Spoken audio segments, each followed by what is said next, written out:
Good evening, welcome to another edition of That Millwall Calling or That Friday Night Live. Hopefully everyone is fit and well.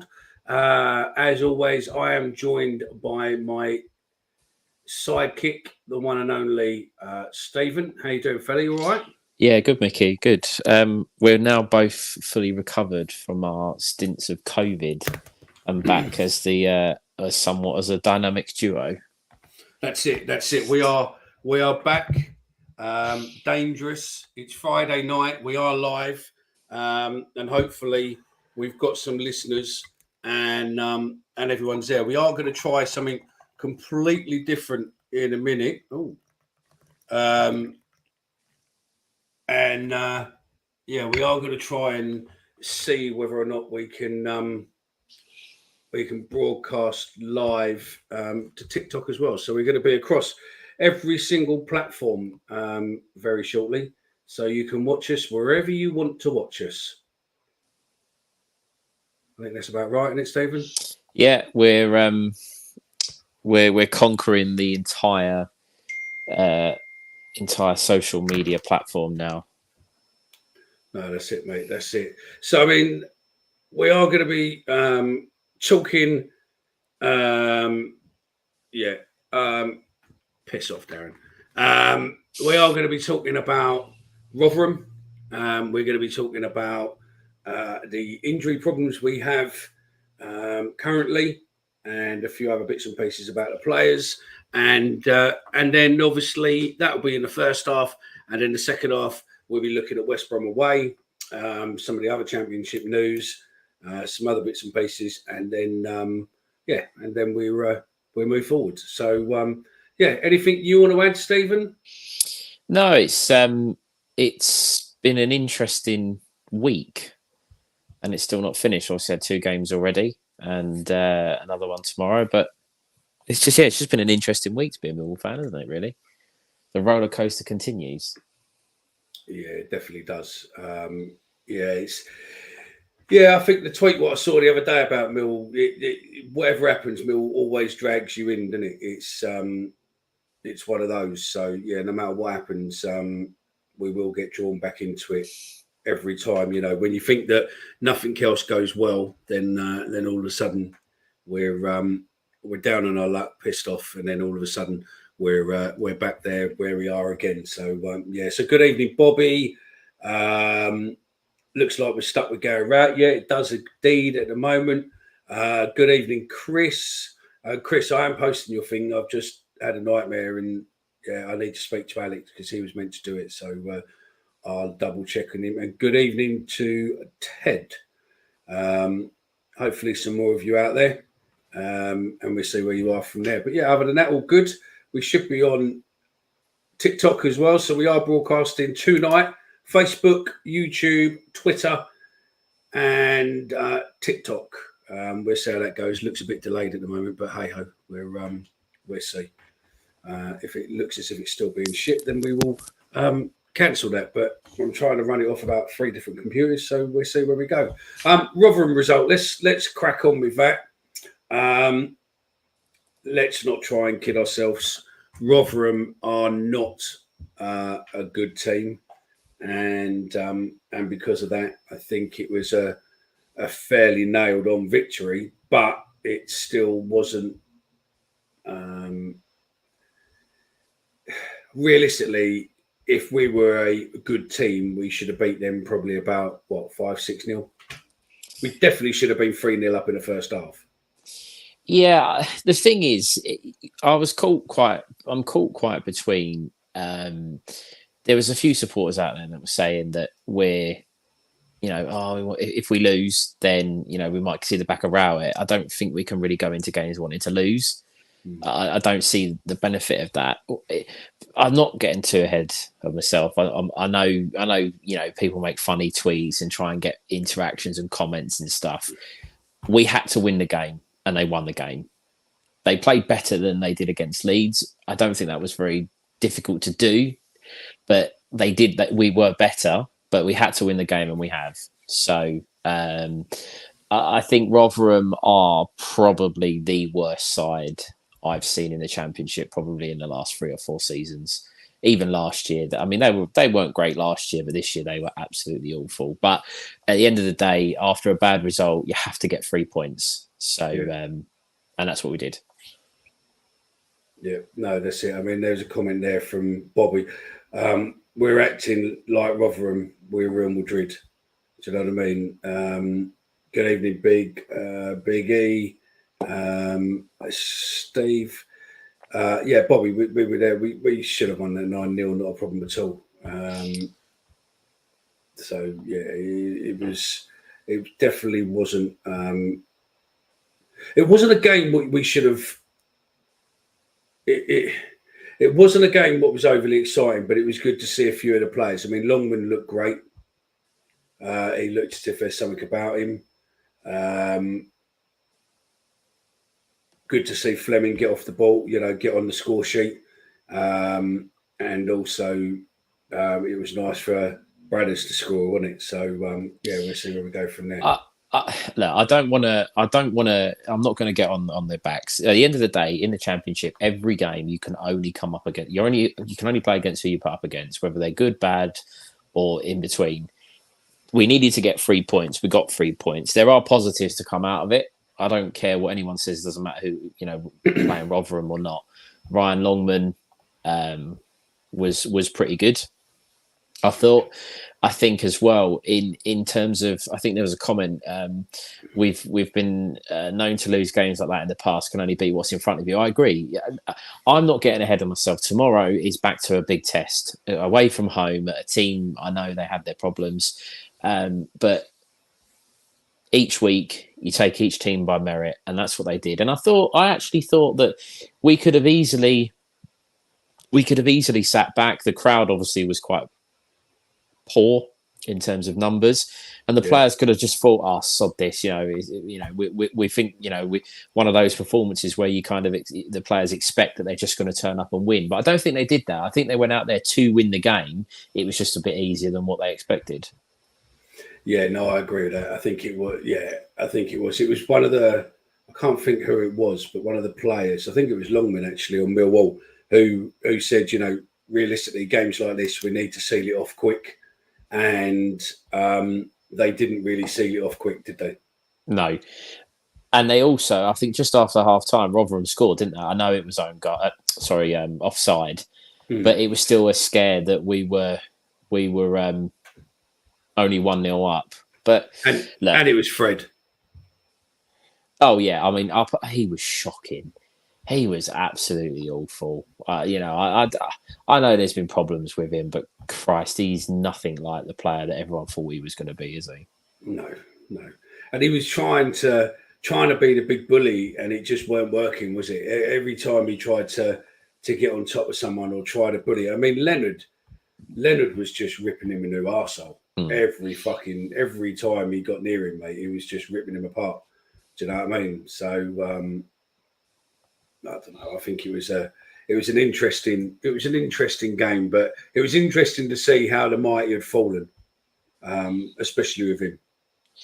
Yeah, and you look at a team like Rotherham. They, look, we know we have our problems at the moment, and we know that we don't know our system. We don't know I don't think Rowett fully knows his best team. There's changes every week, and trying to find that kind of golden ticket to the right way to play.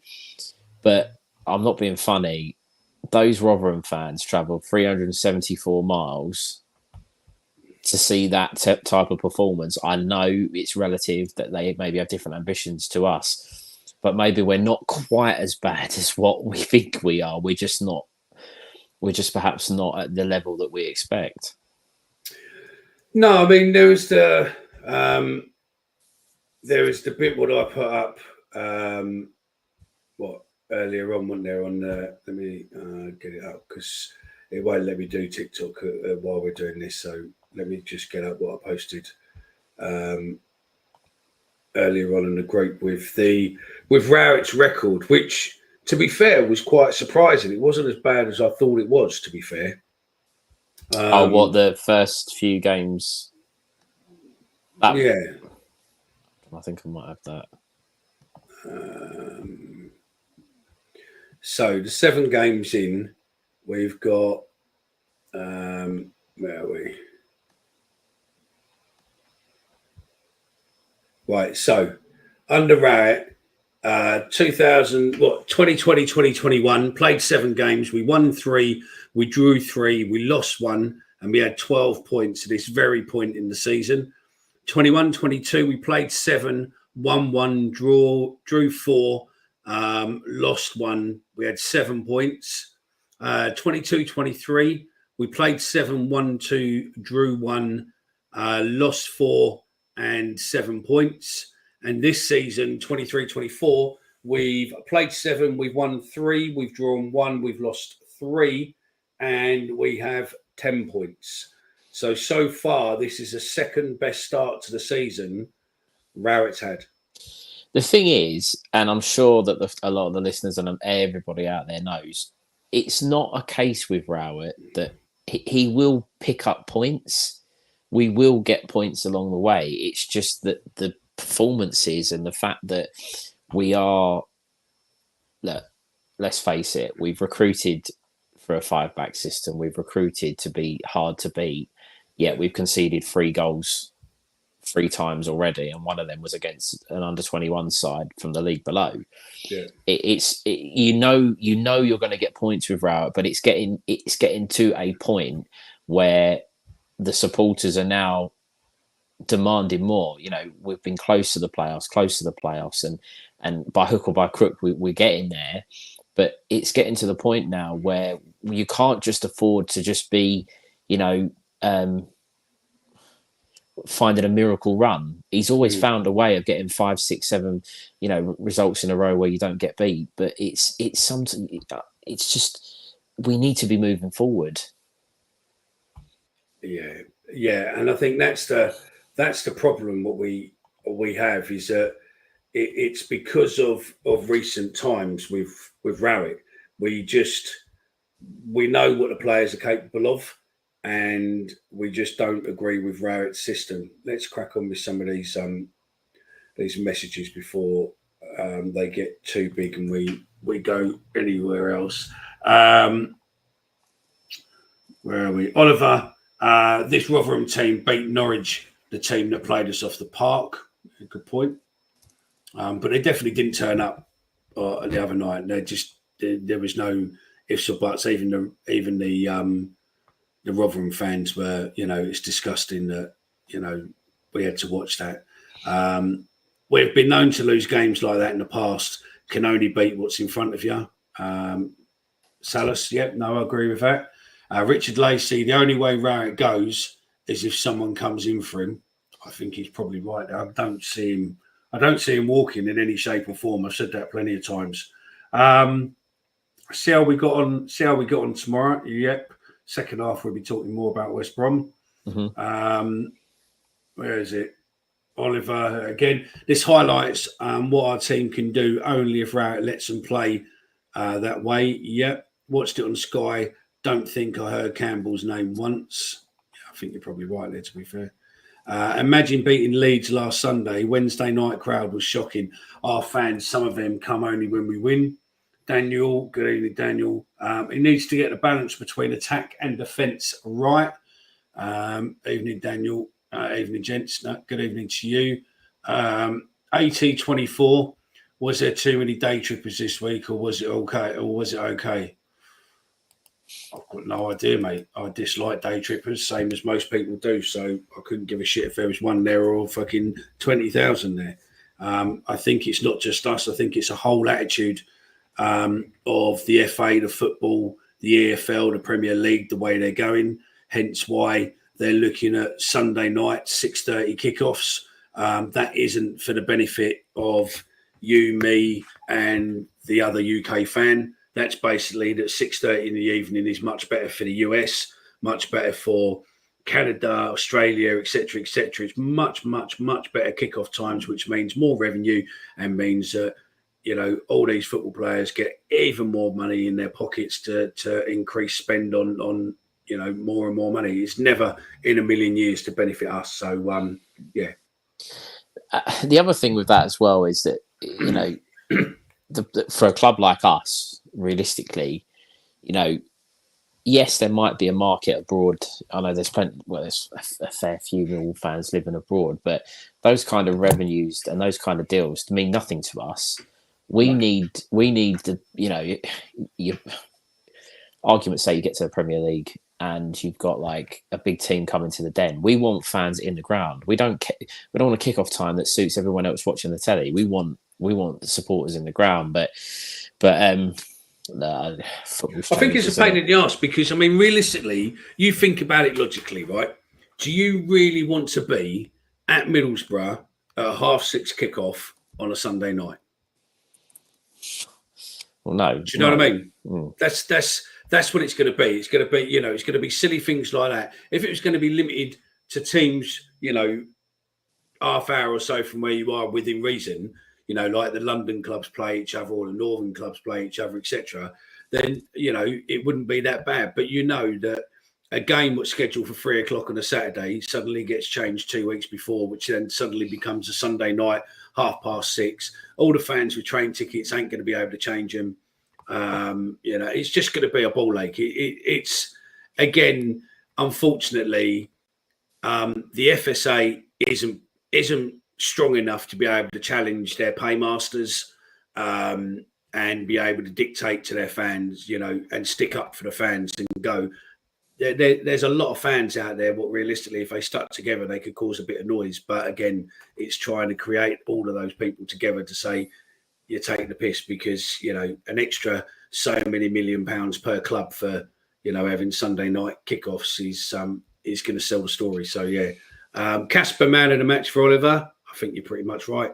It's quite weird that there were some other channels slagging him off the other day and saying how good Billy was and stuff like that. And I thought that was, quite weird that, were they watching the same match we were? But, it weren't just on one. So, yeah. Bobby, I agree with Stephen. Tomorrow is a big test. Yeah, and we'll talk about West Brom a bit later on the second half of it. Salas, what do you think Rowett will do now that Nisbet is out injured? I would like to see Watmore with Bradshaw. We'll come back to that. Let me just pin that point now. Evening, Darren. Who the fuck is Stephen? Is the bloke sitting that side of me? I don't know if that's what you mean or who is he, but he's been with us for about a year now. So, yeah. My man of the match on Wednesday was Casper from Bobby. We got 4 points. We're 4 points off the playoffs. Rowett sets us up not to lose. And again, I think that's a good, valid point. Reading game was the worst I've seen in years. Yeah. James Barnett. Is there a clue there? Or is he a player what we should sign? I've got no idea there. That's you, New Cross Daniel. James Barnett. Got no idea what context that is in. West Brom, Swansea, Plymouth. Are they all wins? So, yeah, Bobby's saying we need to win all of those. Alex S. Evening, fellas. Good evening. John Parr. Denor looks class against a poor side, needs to do it against a better team. Before you go on with that, I saw that comment on Denor. I actually have thought since he come in, he's looked quite good. I thought he had a good game on Wednesday. I think again though, he's somebody that Rowett's still trying to find the best position for him, because I think going forward he can be quite good. But again, Rowett's asking him to play perhaps a little bit more defensively. I think there's certainly a lot more to come from him, but I don't think you can play. And this might spark a debate in the comments. And I don't think you can play Denore and Mitchell together. I don't think they complement each other enough, personally. And I think with Denore coming in for whatever the fee is, it's not the fee that was suggested on perhaps other channels. It's nowhere near the fee that was suggested. But Millwall have paid money for him. He's likely to play, and I think it means Billy Mitchell's game time is going to be perhaps limited. Yeah, I think you're probably looking at the good old fashioned England debate when you're against Scholes and Gerrard. You know, they could never be played in the same team, but they're both good players. And yeah, I mean, I don't know. I think it's definitely a tricky one. I mean, you know, post in the comments and see what's what. If you're watching on Facebook, please do like and share. That way, hopefully, we can get some more people picking up on these live shows and get involved. And if you're on Twitter, hello. If you want to contact us, just either reply to the tweet what we've pinned, or just hashtag that Millwall pod. But just copy us in, tag us in, and we'll be able to see it. Let's go back to this comment. What Salas has raised. And then we'll come through some more of the comments in a minute because they're piling in and we need to crack on with these. What do you think Rowett will do now that Nisbet is potentially injured or definitely injured for Saturday? At first, I must admit, I was shitting it thinking that he'd done his knee, but then when looking back, it was definitely he just caught his ankle and rolled his ankle. So hopefully it's not. But he did have an ankle injury a couple of years ago where he did pull the ligaments, and it looks as if possibly he's pulled the ligaments again there because it did look painful. I mean, from like in the stands looking down at it, it just looked completely. He looked like his season was done. The players rushed over; they were calling the physios over. It was just looked like one of those bad injuries that you know that you see and you just think, "Oh Christ, here we go." He walked round the pitch. He walked all the way round the outside and walked fairly comfortably. Like not.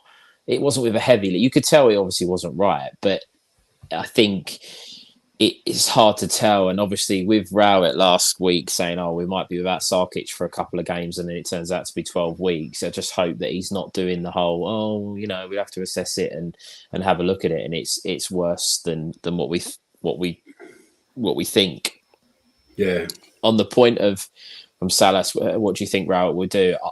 I think it's nailed on that Duncan Watmore will come in for Nisbet personally. I would like to see a Maku get given an opportunity and get some proper game time, which perhaps he'll get a little bit more off the bench because who would you play? A Maku and Esse? Or would you play like a Maku and Bradders or I would go with Bradshaw and a Maku. I would go with the two of them and give a Maku a chance.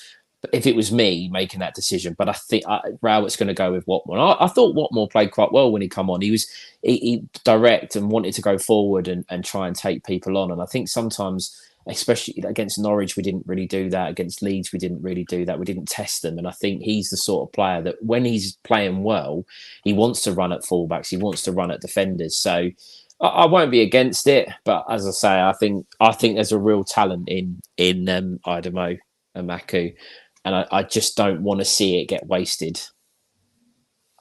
Yeah, no, I get that completely. I said I hate the Millwall website, by the way. Please, Millwall website, please just turn off that annoying pop-up. What just keeps coming up every time you fucking go on a website.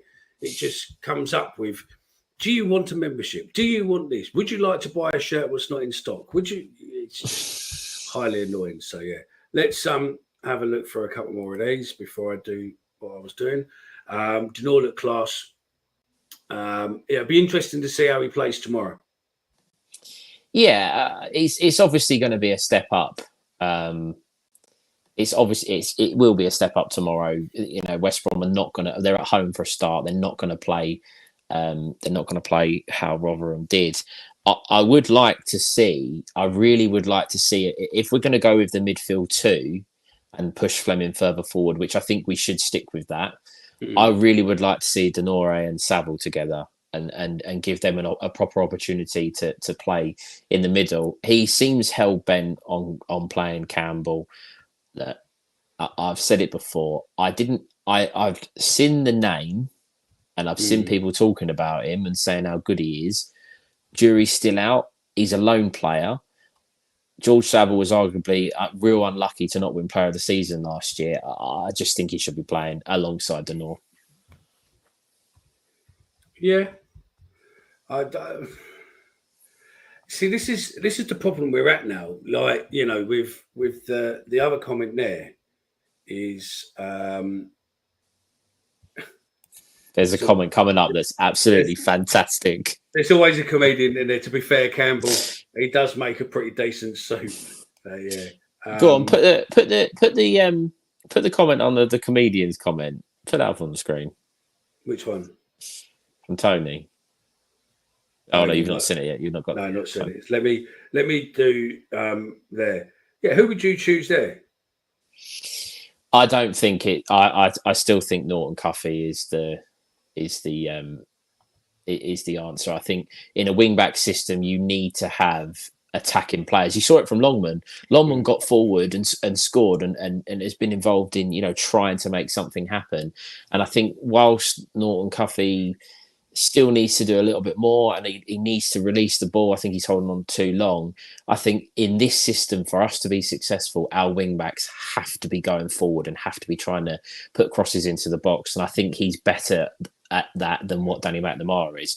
Second half, if you go ahead, by all means, swap it, bring Danny on and go a little bit more solid at the back. But to start with, I'd be sticking with Norton Cuffy.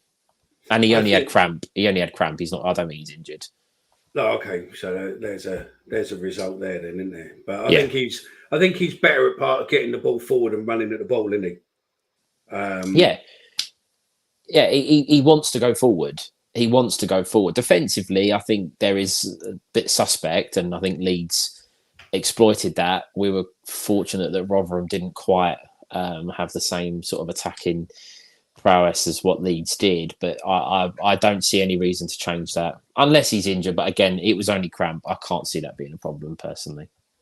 No, I think I don't think he'll change it. I think he brought him for a reason, didn't he? And he doesn't like backing down on who he's brought, does he? So, No. Well, it's the same with Campbell. Lone players, and he's playing Norton Cuffy, Campbell, and Longman. They're all lone players. They're all players that he's brought in. It's almost as if we have to play them under Gary Rowett. Longman's working out quite well. Campbell, the jury's still out, and again, Norton Cuffy. I think there's certainly is a player in there. Yeah. No, I think there is. Right. Should we do a couple more of these questions? Bear with me 1 second. Let's get into these comments. I can see Ben has entered the chat on the comments. Good evening, Ben. He's on the train home, isn't he? I agree. I live in Canada now. I'd rather get up early to watch games with a great atmosphere. Going forward, what more on the wing or Longman? It's not. We don't play with wingers though. It's wing backs, and Duncan Watmore can't play at wing back. So Longman, that's his shirt until Rowett decides that he wants to play Joe Bryan. I know Bryan come on the other night and back from injury, but I can't see them Watmore taking Longman's spot personally. It'll be interesting though to see whether or not it does or it doesn't. It'd be interesting to see what he does with Longman if he wants to put Joe Bryan back in the team. If Joe Bryan plays, where do you play Longman? What's his position? Because I think it would be incredibly harsh after the couple of games he's had to drop him. Yeah, I just noticed that I spelt Nesbitt wrong on the tweet I posted. It's autocorrect for some reason. Autocorrect changes it to bit. So yeah, I've got no idea. So yeah, if you're on Twitter or you're watching on YouTube, whatever, we've done a poll on Twitter. We're just going to post it on YouTube as well. Just a survey, just a little vote, just to see who you would play really, and then yeah, we'll go from there. Do you want to just talk for a minute, Stephen, while I just finish typing this? Yeah, I mean, I think it's interesting that, we talk about who would you play. It's really strange that we're 7 games in, and we're still talking about changes and chopping it and moving around and not really knowing what our settled team is. I think, unfortunately, obviously with the injuries to Sarkic and Hutchinson as well, that have kind of rocked the team. I feel like we're not going to play I don't see us playing the same team very often, game after game. I constantly feel like he's going to make a change, or like for example, tomorrow we have no choice because Nisbet got injured against Rotherham, but then the next game will come along and someone else will probably come in, and there'll be a different change, and Brian will come back in. So it's quite it's interesting really, because they always say you don't change a winning team, obviously with injuries aside, but you can almost see Raul potentially making 2 or 3 changes. Really, it wouldn't surprise you. No, it wouldn't. No, it wouldn't. You could see him potentially changing the whole lot up. 18-24. Is it possible that you went OTT when we lost to Leeds other than Ben? Ben was pissed. And yeah, Ben will love the fact that you're thinking that he was the only sane one last week. But no, as I said, I'm not going to say is that I'm not a massive fan of this whole policy, what it seems to be towards overseas fans. But at the end of the day, it's bums on seats, so it's money in the club, so we can't really complain. It's just personal preference. It's not for me. Same as personal preferences. I don't wear club colours. I don't wear shirts. Each to their own. So I'm not going to frown against someone who wants to wear a shirt to the ground. That's up to them. It's just something what. Personally, for me, no. Same as I don't wear football shirts over hoodies. Just a personal opinion for me. So, yeah. Remember when the talk of a breakaway league was rife? The Premier League and EFL come out and called the clubs involved greedy, etc. Said fans come first. Does that still apply? No, it's just bullshit. It was because after Premier League weren't involved and they got their noses put out of joint, so they decided to collectively try and fight it. And that's the FSA got on board because obviously they're paid for by the Premier League, the EFL, the FA, and the Football Foundation. And yeah, they got the fans behind it, and people caused thing. I think that was well managed by Sky Sports and certain people that weren't involved to get outraged really quickly, and also push the agenda by the government at the time of this. This white paper coming in, it sort of all worked into one about it's your club and you do this and you do that. So yeah, well managed as always. So yeah. The other thing with that as well, though, just on that subject, the other thing with us as a fan base is, and I don't want to get too caught up on this because I know that we already spoke about this and we already know, but our club the thing that's frustrating is, and we've spoke about this, Mick, is that the club tell us that we're a club like no other. And we make it what we are. It's working, the working class. We're one of the only working class clubs left, and clubs respect us for it. But at the same time, they are trying to sanitize it and are getting closer to sanitizing it. So when that comment about, is it still about the fans? Does it still this? Is it still that? I think the club are in a really difficult spot because they don't want to lose their identity, but at the same time, they're almost bringing it upon themselves. So that talk of the Super League and all that kind of stuff, yeah, it was really, really good for the agenda. It was really, really good for Sky because obviously they want to make sure they keep all their football on the telly and keep all their viewers. But for a club like us, we're kind of stuck in the middle. We don't want change, but it's kind of being brought in under our eyes.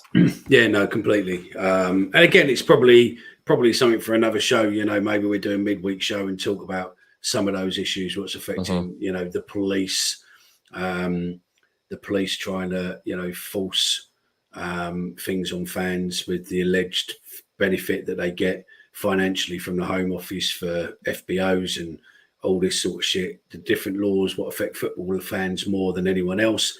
And again, I'm been talking to lawyers to try and do a show to educate some people just really of how much dodginess there is within football from that side of it. So yeah, let's go Lee Welsh. If you want to be Championship also runs, then Rowett is your man. If you want exciting forward thinking football, it's time for a change. The gaffer has had 4 years to do something and hasn't been able to achieve any real success.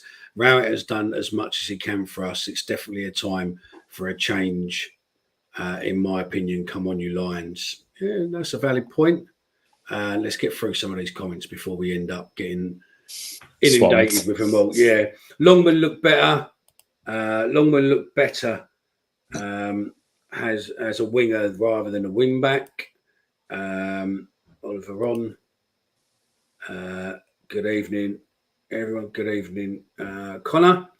Bobby again. I agree with Mickey. Other channels were saying he was shit. Casper is fucking mustard. Yep. How many sick notes can one club have? A fair amount. I think a lot of it's to do with the training ground. I think the training ground is old, and because we don't own it, we can't do probably what we want to do to it. And hence, we've got to look to move soon as, because there are rumours flying around that there's only about 18 months left on the lease at the old ground. So again, we'll have to wait and see. I've got no idea if that's true or not. So yeah, Chris says, I've changed from Rowett out to Rowett in camp about 6 times over the last 3 years. I'm now in the Rowett out camp and I ain't moving. What if we win the next 10 games 1-0, Chris, and we're top of the league? You still row it out then? I counted about 15 to 20 forward passes that I liked. He passed and moved. Amaku Shamrock Rovers superstar up front. He's quick and he scores goals. From Casper. Oh, that was a forward pass is what he saw from Denor. Denor, we've got to talk about him. What do you want to say, Connor? Get it on the comments, mate, and start a conversation. Tell us what you want to talk about him. We have been talking about him, so yeah. David Taylor says he won't give the young lads a chance at all. What a player is. I take it you're on about Denor. Ted, I would start Casper, Denor, and Saville against West Brom. That's what you said, wasn't it? Yeah, agreed, 100%. I think that they would complement each other really well. That was the comment I saw earlier, which is absolutely brilliant. Yeah, Tony, my name doesn't have an E in it, but yeah, thanks for that, mate. I don't look. Do you know what? I used to work for someone many years ago, and he used to say the same. In fact, he put my picture of him on the phone every time I phoned my boss. I had a picture of the hood from Thunderbird. So yeah, he's a thingy, but yeah, it's all quite. I might do that. That's a good idea, actually. Yeah. Do you know? I went into a shop earlier, yeah, and a fella said to me, he said, "You know, you look like someone." I went, "Oh right, who?" And he went, "You look like Colin Farrell," and I was like, "Yeah, no, I don't." Millwall, hi lads, hope you're well. Good evening, hope you're well. If Brian's fit, don't be surprised if he plays Longman up with Bradshaw. That could be interesting. We need to go for 3 points again tomorrow. Come on, you Lions. There's the Pisset. Good evening, Ben. Casper versus Danny Mack is not even a debate. No. That's Norton Coffee. It's Norton Coffee. Oh, Norton Coffee. That's what we eat. Yeah. He's firmly they're two different Danny players. Mack. They're two different players. That's the thing. They are two different players. Danny is a better defender than Cuffy. That was my boy, by the way. I was going to say he keeps just jumping in on the his live debut there. So yeah, I think they're two different players, and it's probably a question what we'll probably come back to during the next international break. Rowett is thick as a piece of poo. Okay. That's not our words, that's Millwall Nutters' words in case his lawyers are watching. Casper better than Billy. Tough on Billy, but hopefully he will learn. Yeah. I feel like Danny Mack and Billy are struggling this season, unfortunately, really, as they are brilliant lads, but Norton, Cuffy and Denor starters over them. Yep. Good evening, Darren. Campbell, only one game in understandably, but okay. Ice, Cuffy. Oh my God, that's going to become a chant, isn't it? Tony, you are the show comedian. I think with your hood and now ice coffee. I think that could become a chant, couldn't it? So yeah. Ben Green, think we're in a good place with the back five. Don't see many changes there, to be honest. Okay, it's not what you were saying last week when you were pissed, but yeah. Yes, OTT, get him on more. I think that was in relation to the bloke who agreed with, who said that we went in on too harshly on Leeds. He agreed with Ben. Yeah, it's probably Ben's dad. Big E, player of the year fixed, in my humble opinion, it was George Saville should have won. I feel Fleming was a tactical move. I feel Fleming was a tactical move from the club and official supporters, Police Academy Club. I love that. It would have done George Saville a world of good to get it. I totally agree with you. Yeah, I do. I can't. The only reason Zian Fleming won that award last year was because the club wanted him to win that award. I'm not taking away the fact that he scored the goals he did. Are you saying that the voting was possibly fixed? I'm not going to suggest anything. However, I think the club wanted Zian Fleming to win, and lo and behold, Zian Fleming won it. 100% agree, Biggie. George Saville or TB? Bradshaw. Bradshaw. Because he's Ben Green. Just for the benefit of the listeners, Ben is our other regular panelist on the show, and he is he is firmly in the Tom Bradshaw and Billy Mitchell fan clubs. So don't say a bad word about them lads, because Ben will be after you. Yeah, he changes the team every week depending on who we are playing against. Yep. On a note to policing at the Den, would love to see Just Stop Oil come down. I think lots of people would, but they've already said that they would not do football because they would be too scared to get battered. We ain't winning the next 10 games. If we do win, David, we're going to take the mick every week. Okay. I'm not suggesting that we are going to win the next 10 games, but what my point was that people saying about being in the row out camp, which, don't get me wrong, I am closer towards, but if that was to happen, people's opinions would soon change. That's all I'm saying. I've just seen Chris comment to what you said. Yeah, I know. We'll come to that in a second, mate. That's just wrong. Casper Noor long passing was excellent too, by the way. Yep. If you're eating, just stop eating for the second. Chris has said if we win the next 10 games 1-0, he will make a pubic hair omelette and eat it, and we'll get him live on the show to do that for it. Probably not. If Nesbitt out, Amaku and Amaku has to play. There's a vote on Twitter and on YouTube on the community page. I agree. If you want to do it, we've just asked, with Nesbitt injured, who would you play? Amaku and Bradders or what more? And Bradders. Be good to see what the vote is there. Jonathan Fraser, we need to get more experienced players on at this stage to get some results. And then once confidence is better, then get the young guys in better for their confidence to be brought into a winning team. Absolutely agree with you. Mickey, he's talking about your boy. He's talking about your boy. You know someone robbing you? Yeah, no, I don't. I'm surprised, to be fair, mate, that he didn't come and give me a slap. You know, that he just decided to come and give me a slap. But yeah, no, it's all right. He's only about 4'3", so he's a good lad. He's a good lad. So yeah, he's probably just robbing all my charging leads, to be fair. Sad to say this, Billy Mitchell will get less games this season. What is Longman best position?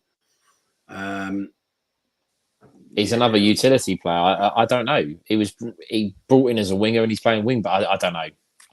But I'm not slagging him off because I think he's been pretty good since he's come in. Yeah, we'll come back to the Longman debate, this Longman question in a bit. Score prediction, Adam, that will come on the second half. Yes, Rotherham was bad when Fred was carrying them. Another question. Mitchell, what does he offer? No assist and no goals. While you're talking about thinking, this will make Ben start foaming at the mouth. Is Mitchell a one-dimensional player? Yes. you get in the comments. Let us know what you think of there. You know, were you saying yes to that comment, or were you saying yes to Mitchell being a one-dimensional? To Mitchell being a one-dimensional. Just checking for the lawyers. We should have taken 13 million off Burnley. Yeah, hindsight's a wonderful thing. Mitchell, I can understand. I'm not having any TB slander. Bloke tries his bollocks off every week. Millwall type player. The only reason, Ben, the only reason he's saying that is because he was cozying up to Tom Bradshaw's mum at Wigan away in the pub. Oh, you're digging him right out. Oh, my God. Oh, my God. Oh my! What have you done? Oh my! I'm just saying. No, that's fine. That's fine. We're playing into stoppage time now. So let's crack through these, and then we can get into part 2 and talk about West Brom, etc. And then we can come back to a couple of topics what we haven't done. So thanks, Guy. Enjoyed that. 1-1 draw tomorrow. We'll come back onto the predictions. The problem, as I see it, is Casper does not ghost in the box enough. Nice playing words there. Well done, Tony. You are a proper comedian, Tony. So, yeah. Tony, while you're on it, mate, if I look like the Hood, what does Stephen look like? Oliver said just want to go back to a 4-4-2. No, I don't think no. Fleming is no longer the Bermondsey Burkamp. Oh, mate, while we're on that subject, we'll do that in a second. Bermondsey Burkamp, now the Rotherhide Robert Mugabe. Oh, my God. That's really funny. It shouldn't be, but it is. What about with the Millwall admin on Saturday as well with the Deptford De Bruyne, wasn't it? Deptford De Bruyne, yeah. For Casper. How many going West Brom tomorrow? There's a few of the pod guys going. I don't think there's as many. I don't think there's as many going there as expected, or what's been in the last couple of seasons. Mitchell is Josh Wright 2.0, sideways and backwards, no goals, no assists. Billy Mitchell doesn't start in front of the Deptford De Bruyne. Yeah, let's see. Absolutely not. I love the bloke and his mum. Oh, fuck's sake, Ben, get him. But separate love there. Yeah, I bet there is. Yeah. Just that would start a few. That would start a few Sunday Sun rumours, wouldn't it? Do you know what I mean? Part 2, Jed Wallace, Millwall to win 1-3. There is a nasty rumour going around that Jed Wallace won't be playing tomorrow. Be interested to see. I don't think Billy Mitchell is a one-dimensional, but he probably plays to his strengths more than he takes risks. Oh, we finished with the last one. There we go. I can't see our wing-back getting forward much tomorrow. If they do, Wallace will have a field day. Yeah, possibly. Yeah, maybe. I don't know. What's your thoughts on that? Well, I think if our wing backs get as forward as they did the other night against Rotherham, obviously West Brom have some good attacking players, but they haven't set the world alight this season. They haven't been, smashing teams off the park, and I think Wallace is likely to play on the right if he plays. There is a rumor that he's going to be dropped. I'm not sure what the thought process is there, because I think he's actually captain as well. I think they made him captain in the summer, but Longman up against him because he's got a bit of.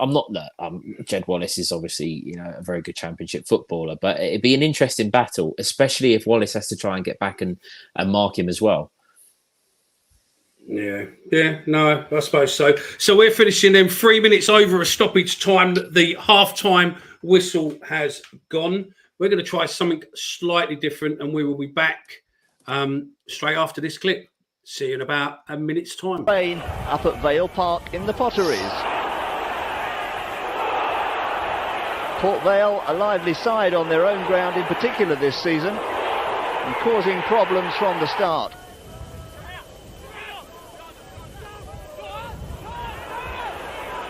John Goodman, though, a highly promising game for Millwall, setting up a goal for Teddy Sheringham.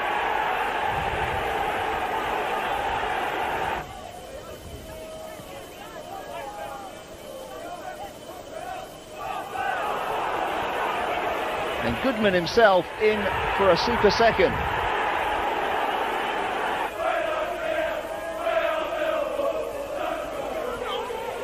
The visiting supporters damp but happy, despite a few alarms at Brian Horne's end.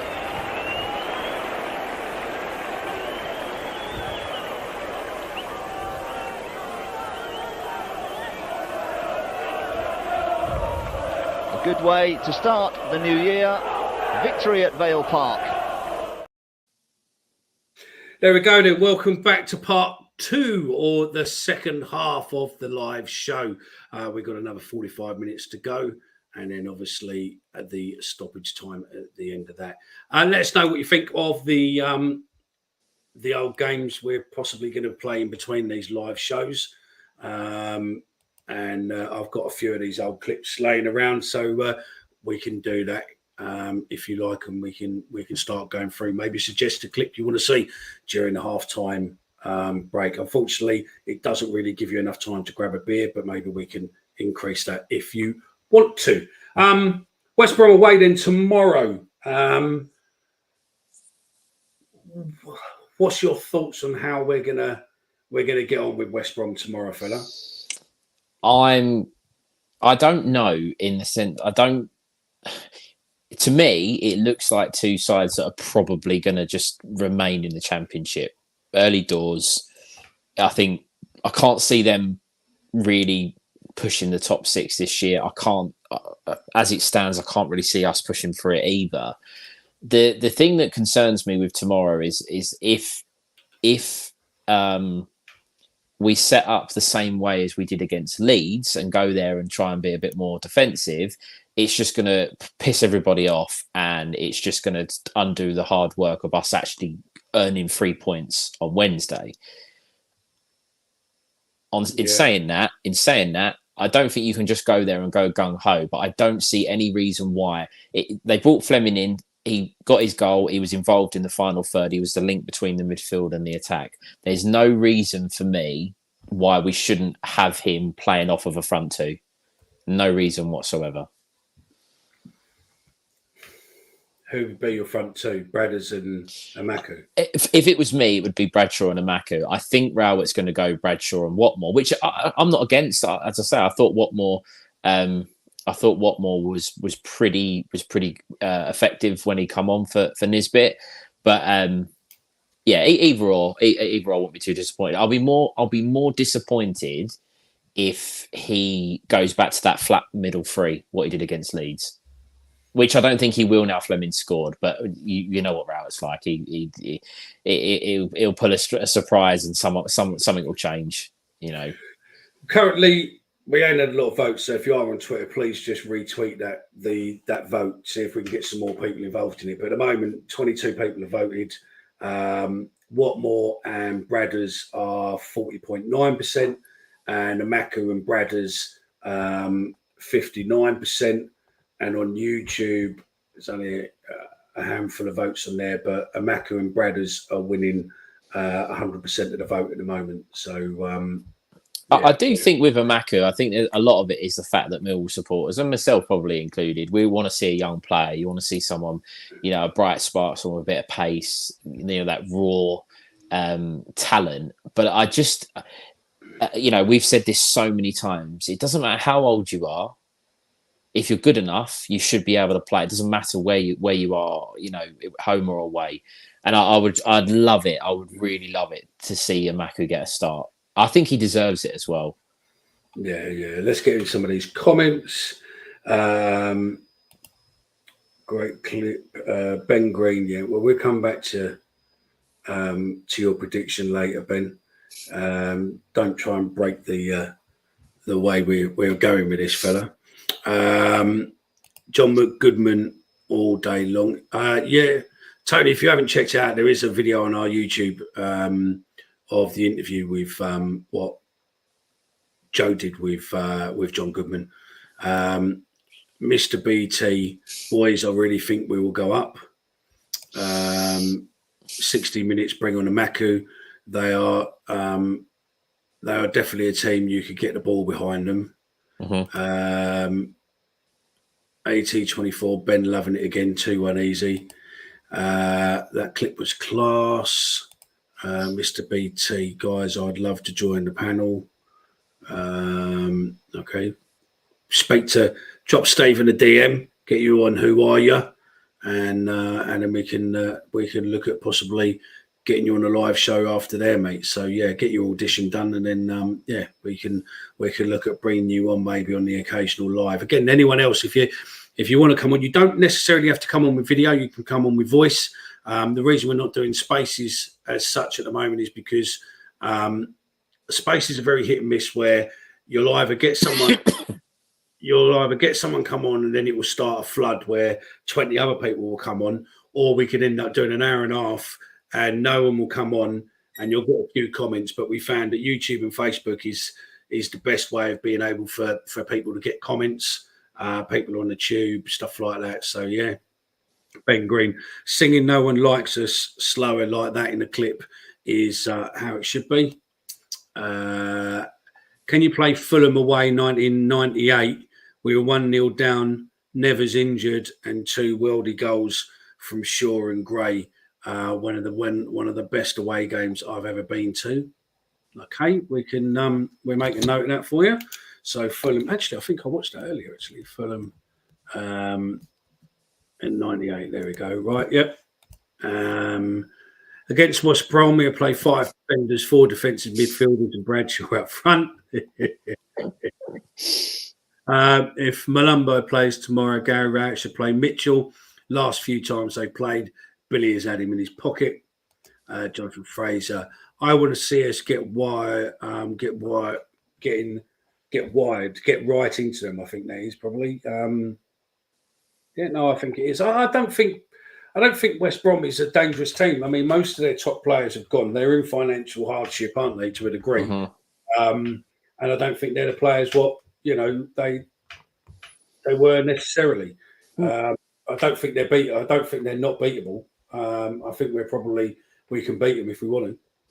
Yeah, I obviously, Swift and Wallace are good Championship players. Malumbi's a good player. We know that, but as you say, they're not the West Brom of a couple of years ago, the real powerhouse side. And I think there is an opportunity to go there and get a result. On the subject of the of people joining in, Bobby, I did send you an email, so if you can reply back to me, we can get a recording sorted. Anyone else that does want to come on, I joined this panel because on a space, I actually disagreed with one of the other panelists that was talking on the space at the time, and it's pretty simple to do. And then look, here we are. So if you want to get involved with the Who Are You, as Mickey said, drop me a message. Find me on Twitter and we can sort that out. Back to West Brom. I think it also depends on a mindset with Rowett and the players. Clearly, he has this way of playing where it's his way. It's his. We're going to be so hard to beat. We're not going to commit. We're not going to do this. But he also has the ability to sort of, take the shackles off and let them go for it a little bit more. And I think West Brom are a team that if you really get on top, there is an opportunity to win the game tomorrow. And I'd like us to be a little bit more on the front foot, get Denore moving forward, get Fleming involved in and around the box, get Bradshaw, Watmore, Amaku, whoever it is, trying to get in behind. I think it'd be a good game tomorrow. I do think it'd be a good game. I don't think the sides are as far apart as perhaps what they once were. No, I don't think they are at all. I mean, it's a weird one, isn't it? I mean, we get on Rowett and we jump on Rowett's back all the time, and we've jumped on his back, and we're only seven games in as such. But it's more the fact of I think we're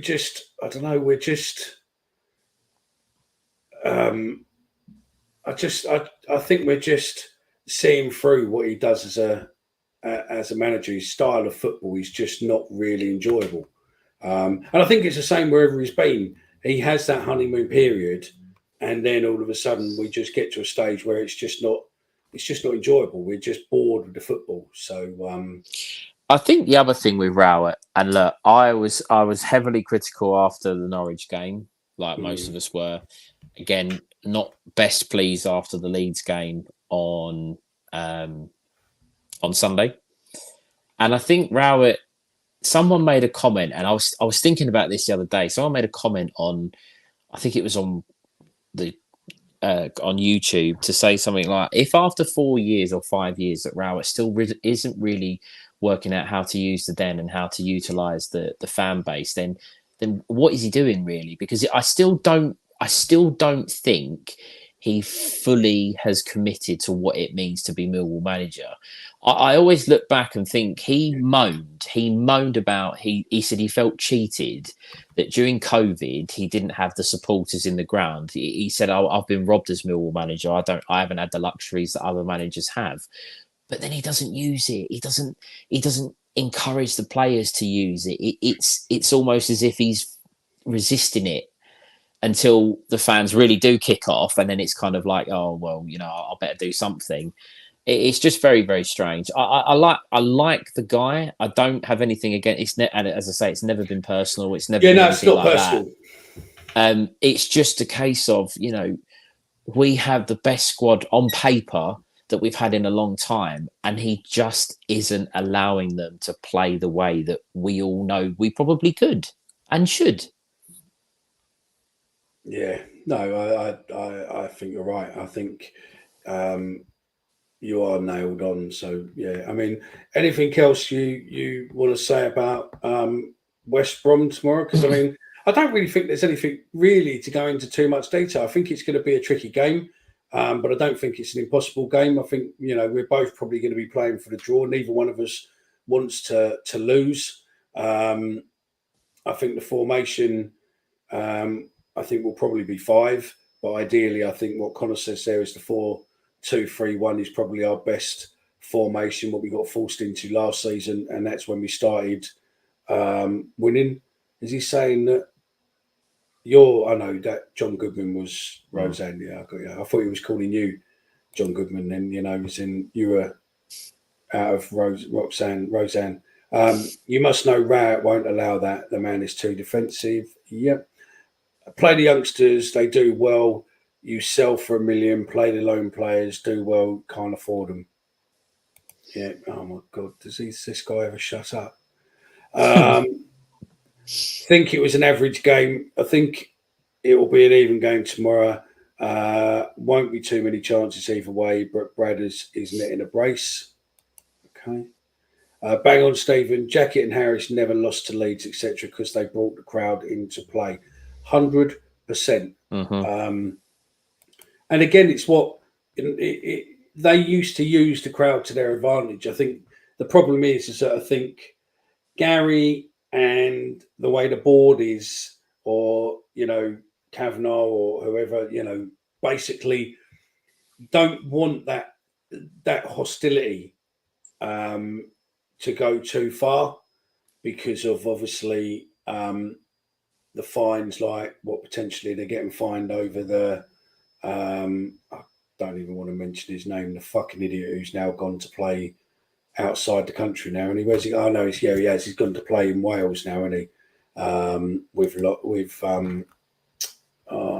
else has just gone to Wales? One of ours, wasn't it? I can't think. No, it wasn't one of ours. Who's just gone to Wrexham? George Evans. Yeah, that's it, isn't it? Yeah, George Evans is gone to play with him now. So yeah. Now this is a good one because this is lined up with a question what I was going to put to you in a minute. Do you think Bart will be able to play if obviously the new boy is out now for possibly 12 weeks? Do you think Bart will be able to do all those games, or do you think it's probably a time to try and give Truman a run out, or would you just stay with Bart? I think you just stick with Bart, to be honest with you. I don't think it makes that much of a difference, really. But I just think that what would that do to Bart if Bart's fit? But assuming he's fit, of course. But if Bart's fit, I think you just play him. I don't think I know Leeds he conceded 3 goals, but I don't think he could have really done anything about him. It wasn't mistakes that led to them. I thought he was okay on Wednesday. Didn't really have an awful lot to do. But I would just stick with him. I would just stick with him. Unless he makes a howler or a mistake, I think you just stay with him until Sarkic is back. Interesting. I would probably look at. I would probably give maybe give Truman a run in the FA Cup, maybe. But again, I don't know. What's you guys watching? What's your views? Do you would you stick with Bart, or would you look at bringing in Truman? See, Adam says stay with Bart. He has another. He means Reading, I think. He's commented to go on Red. Yeah, I think so. Look, Bart's apart from that Reading game, he's been a fantastic goalkeeper. You know, we've all very fond of him. He's a good goalkeeper. Not. I think Bart's got about one season left. I think, and that's it. Yeah, and I think it'll be nice for him to finish on a high. Wouldn't it be nice if we can, start playing well the second half of the season, and he keeps that number one spot, and he helps gets us there. That'd be a great finish for his career. Unless Bart is injured and can't do it, there's no way we play Truman. Would make no sense. Reading, like what you said. Stick with Bart. It's what he's here for. And give Truman a go. Bart the fart is done.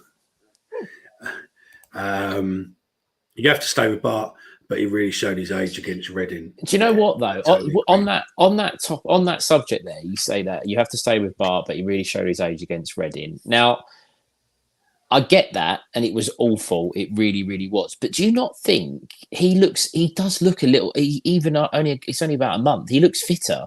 He looks like he's lost a little. I thought he lost a little bit of weight since then. He just looks a bit better.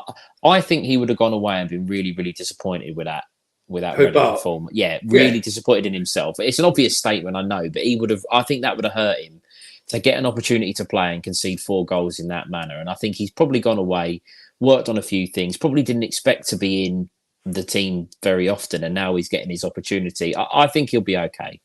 I think he'll be all right. As you say, this will probably be it, his last season, and then he may go back to Poland or drop down a league or whatever. Ipswich trainer, go to Ipswich. Yeah, or a coach or something. Yeah, that's what I meant. Yeah, something like that. Interesting question for Bobby. Will Hutch get back in the team now? He's over the hill now. Leonard is amazing at the back.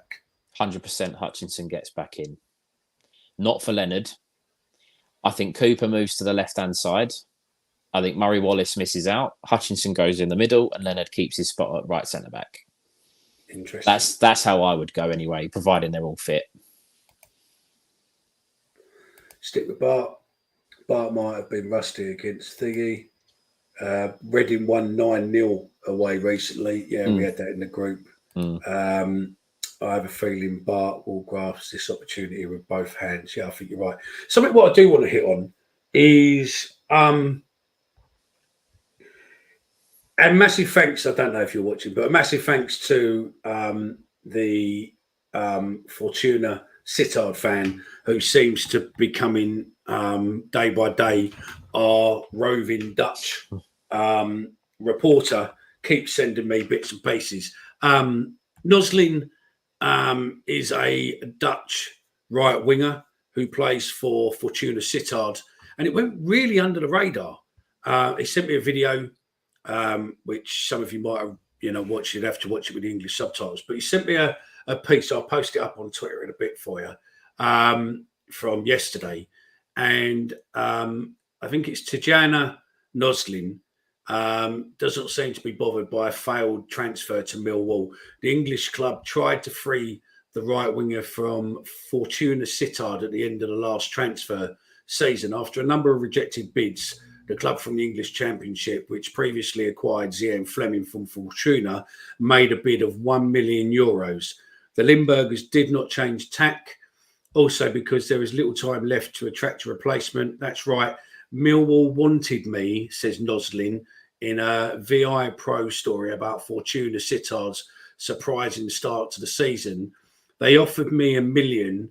I actually wanted to take the step, but after consultation with Fortuna, I decided to stay. The club didn't want to let me go. I thought if things are that difficult, I would rather stay here for another year. I have a very good feeling for Fortuna with this trainer. The fact that Millwall wanted me gives extra energy. I also see the fact that Fortuna turned down an offer as a compliment from €0 to €1 million in 2 years. That is special. I just have to keep going and keep my cup of tea. This is obviously translated. Who knows? Maybe double figures will be offered for me in a while. His story is well known, but remains special. A few years ago, an amateur football player and sandwich delivery boy rejected from all kinds of professional clubs. Now Noslin is catching up impressively.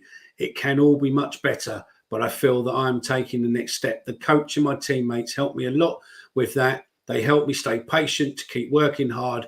I have to keep going. If my returns also increase a bit, I will take many more steps. When asked about the biggest challenge under the Fortuna manager, Noslin doesn't have to think. Playing football his size, building up, patterns going forward, keeping possession of the ball, switching sides, high ball tempo, really wanting to dominate the match, whoever we play against. Now, that's interesting story, because I think what they've done is pretty much what they've done with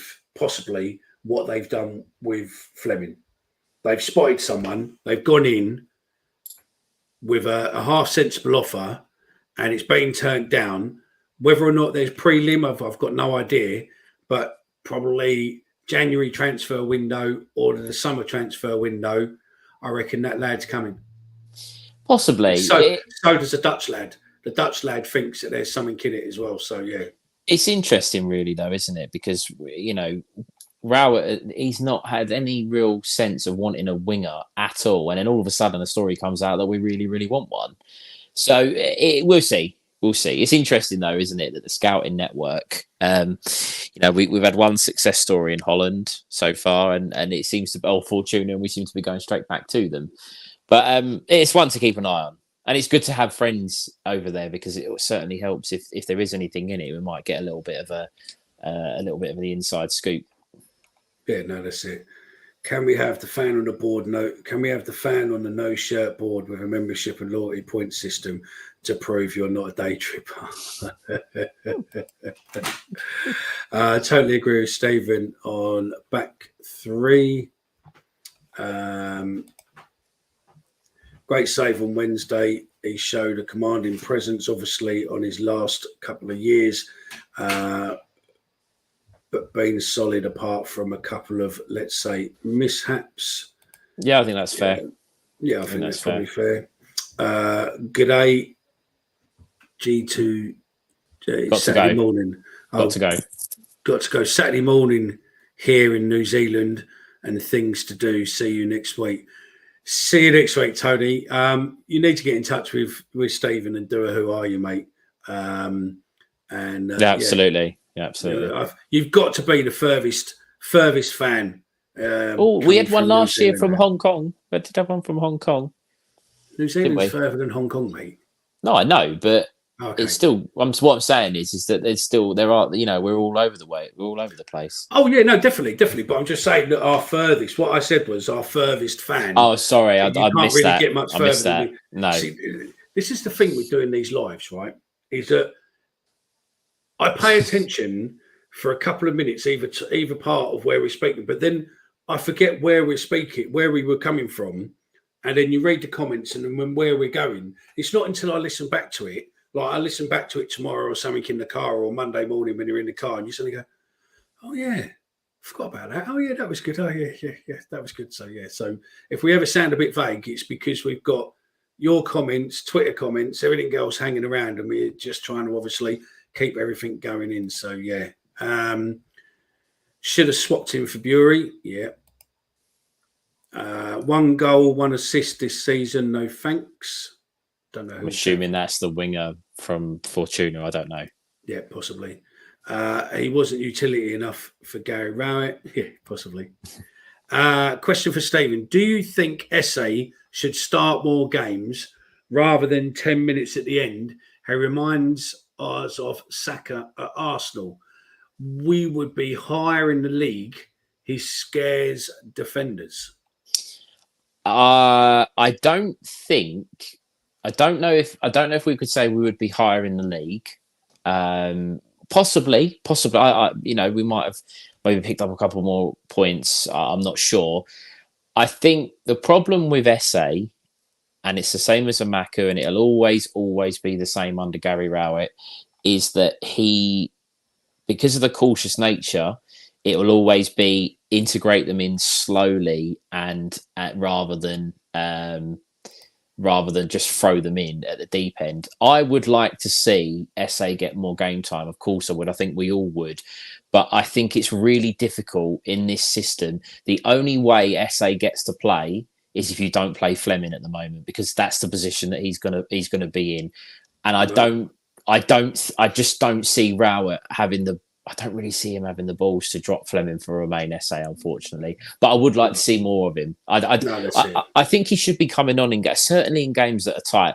The other night at 2-0, 3-0, there was no point bringing him on because he's not going to get any benefit from playing in that. He needs to be playing in the games where he needs to make a difference and try and influence games. That's just my opinion. No, I totally agree. Right, Arthur Bushby. Let's talk to you for a millisecond or two.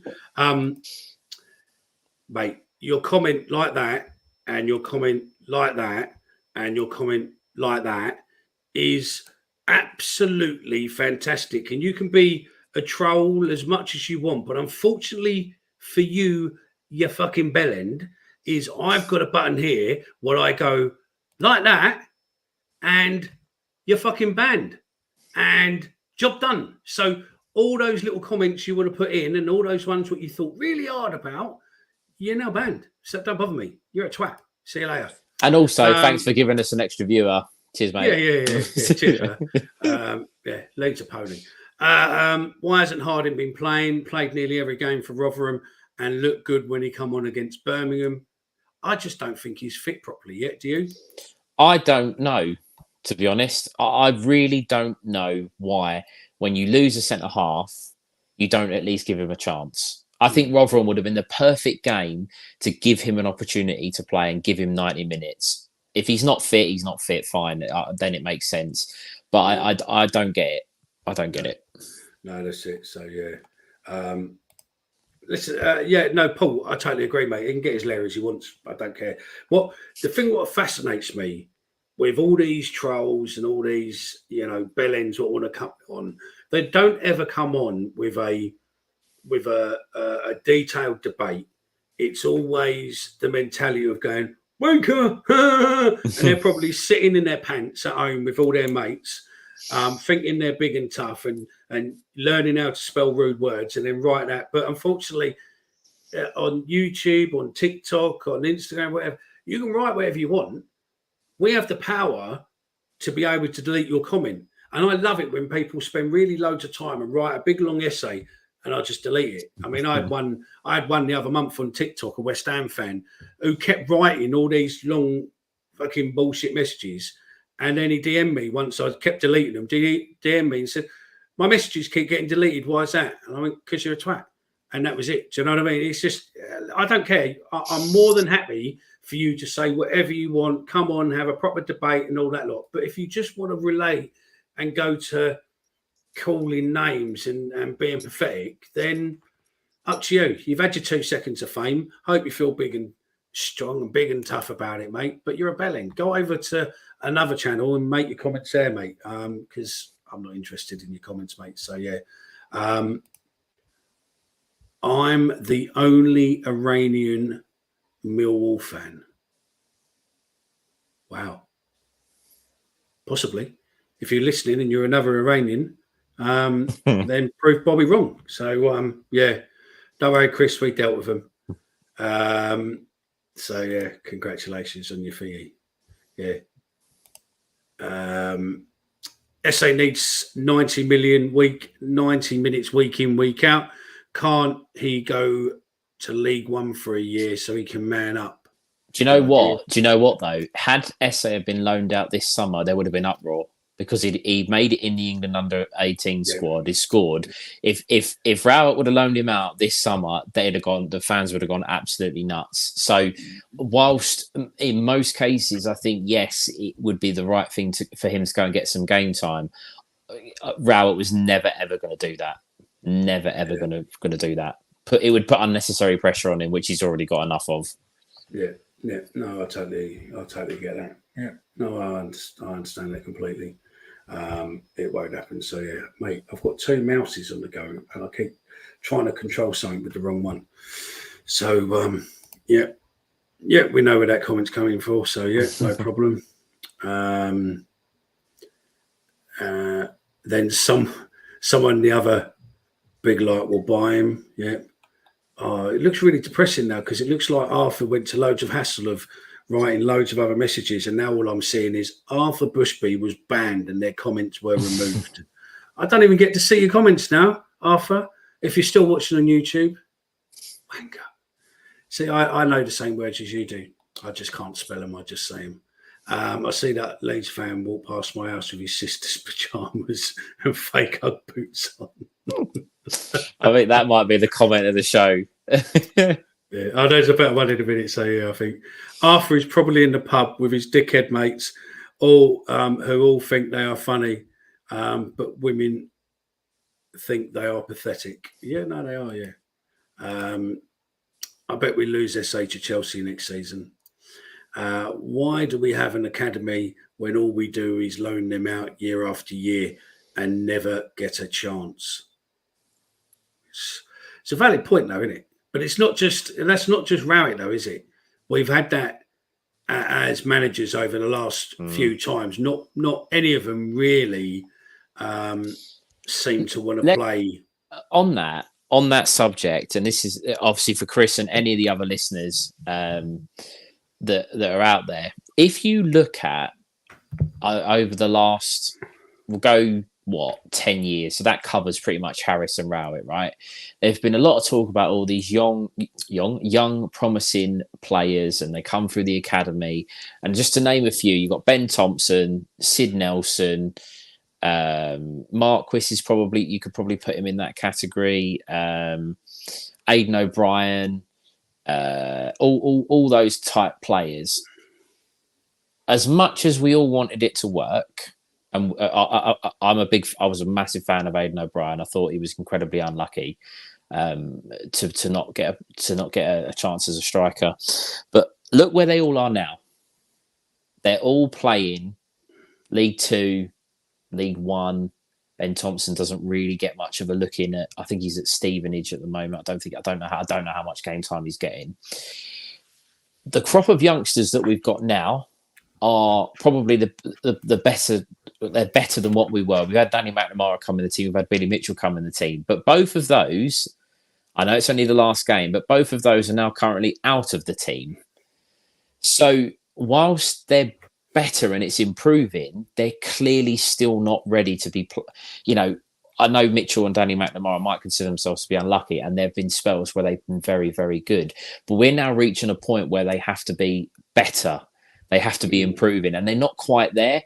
And I think the problem with our academy, and I'm not saying SA and Amaku fall into this whatsoever, because I do think they are two that are going to go on and have really good careers.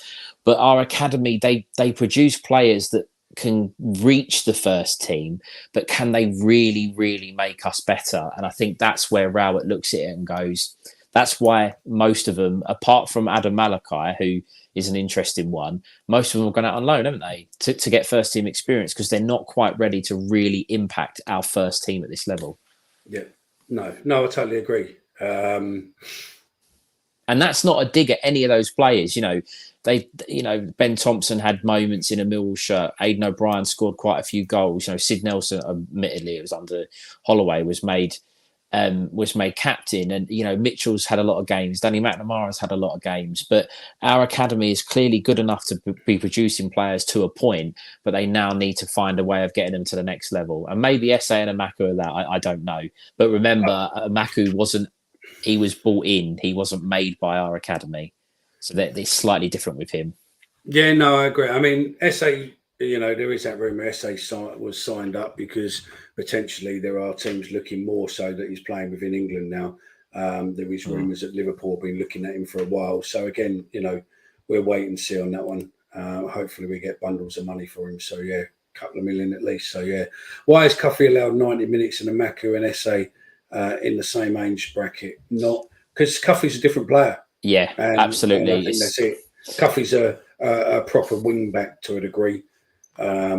Utility and SA and Amaka are more impact goal scorers, aren't they? I think Norton Cuffy was brought in to do a job. SA and Amaka have been elevated to the first team because of their performances. They haven't been brought in to replace Bradshaw, replace Nisbet, replace Fleming. They've been brought in to have them playing and integrated with them, so they're ready to be first team players. Yeah. Legs play Archie Gray. We will not lose SA. Billy Porks. Neckery. Do you think Mitchell should have been dropped against Rotherham, and now with Denora and Campbell in the team, is this the beginning of the end for him? We sort of touched on this earlier. It is. We were saying it possibly is, didn't it? Yeah, this is what I'm saying. Mitchell has come in and he's been good. He was very good last year, but he needs to keep improving. And unfortunately, if Rowett doesn't think he's able to do that, he's gone out and bought players that he does think is going to improve us. Whether you think so or not, whether you agree or not, that's another matter. But obviously, Mitchell's not doing what Rowett wants him to do in the team, and that's why he was taken out of it. No, I totally agree. And again, there, look, the under-21s won the league last year, and they beat the Northerners in the final, and we were the best under-21 team in the country. Get sold before they get to the 21s. Yeah, and that's exactly what I'm saying. The really, really good players, and it sounds like I'm saying SA and Amaka are not good, or SA. We'll use SA because he's in the academy. He's obviously a good footballer. We know that, and the club have moved quickly to tie him down. But you see it: Chelsea, Liverpool, Man United, Man City are buying players when they're 15, 16 years old. You don't get a look at them. Manchester City has an under fives elite team where they buy kids under 5, and basically they have an elite team of under 5s as such, where they buy them just in case they turn out to be good at around 5, and then they put them onto the next side of the academy. It's madness, absolutely bad. I mean, if you want to read a good book, there's Michael, what's his name? Who wrote a family book. He's Calvin. He's done a book about agents and the youth systems and stuff like that a few years ago. So yeah, interesting question there. We've got a couple of minutes left before the end of full time, and then we've got some minutes from the beginning and some minutes from here. What we're probably adding to. But there's a choice for you. If you had a choice right now, would you keep Rowett or swap him to have Warner or Sean Dyche? I don't think Sean Dyche has got this massive love for the club, and I don't think he would come to the club personally. But Warnock is an interesting one because I think the audience is massively split on him. But I would be interested to see what he could do with the current players. But would I want him long term? Probably not. I would, if you'd have offered me Neil Warnock about 10 years ago, absolutely. I always think he would have been a great person to have as Millwall manager. He's got the I think he's got the personality for it. Yeah. Right now, if they're if they're the three choices, and you said one of them is going to be your manager, I'd probably stick with Rowett. I probably would stick with Rowett. I don't think Sean. This is going to be might be a bit controversial here. Sean Dyche did a fantastic job at Burnley. Let's not kid ourselves. But I don't think he wants to come to Millwall. I don't think he wants to be Millwall manager. And to be honest with you, I don't really think we want. I don't really want him personally. I just don't see that as being the solution. Personally, a lot of people might think I'm talking absolute waffle there, but I just don't see that. I think that's more of he's played for the club. He understands the club. Yeah. That's great. Bloody, I don't know, Oliver Burke played for the club. Doesn't mean he's going to make a good Millwall manager, does it? It's one of those. Warnock 10 years ago, absolutely. Now, I think he's done. It's obvious he's done, isn't it? He did okay at Huddersfield, but he's just walked away. He's walked away. Mate, I think that's a a mad decision to get rid of Warnock for Darren Moore? Darren Moore's an interesting one because it could really, really go well, or it could just be an absolute disaster. I think he's all right. I think he was harshly treated at Sheffield Wednesday. Yeah. But Warnock it's just an interesting one. But I think something happened behind the scenes with him clearly, and he's just thought, "Oh, sod this, I'm too old for this. I can't be bothered." And that's that. Yeah, no, I totally agree. Right, let's get through these comments as it's full time and we're ticking into.